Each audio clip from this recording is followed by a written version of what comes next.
Talk to me about the 50 and 5 plan.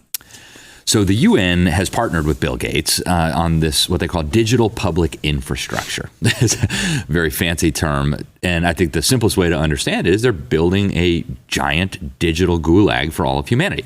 So the UN Development Program has officially launched this. It was officially launched at the end of last year, where they're going to get 50 governments, they call them countries, but really they mean governments, to impose at least some major element of this digital public infrastructure on their population within 5 years. So 2028. Like passports. Digital IDs, and those are already emerging. In fact, many states are developing these now. I just went through the airport yesterday. You can scan your digital ID QR code, right? So that's happening. And that's really one of the main reasons for the COVID absolutely nonsense. The architecture that was laid down is the backbone of this global control grid that they're building.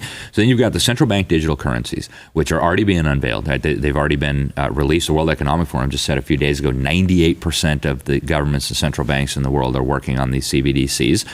Once they're fully operational, I guarantee you, they're going to start waging war on cash much more openly. They'll say it's a tool for terrorists and pimps and every nasty thing, tax cheats, everything you can think of. Then you've got the payment processing systems, and you've also got, we just had the head of the World Health Organization talk about this recently, the digital health certificates, the digital vaccine passports.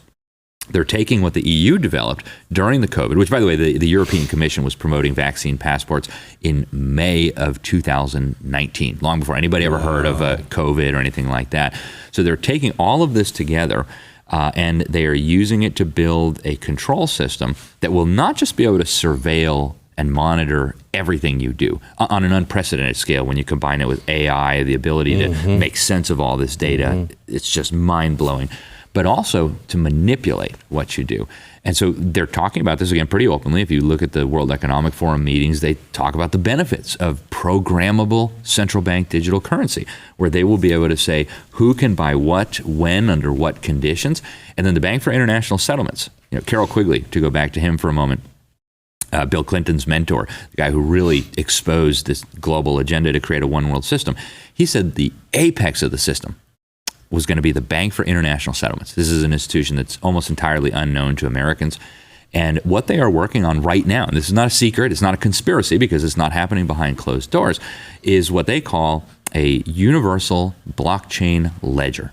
They want to tokenize every asset in the known universe, every farm, every car, every house, every tree, put it on this ledger, this blockchain ledger, and then you're only able to interact with this blockchain ledger using your biometric digital ID, using your central bank digital currencies. And so if I want to buy something from you, I can't just hand you a $100 bill. I've got to go on my device, connect to this blockchain system, transfer the central bank digital currencies to you.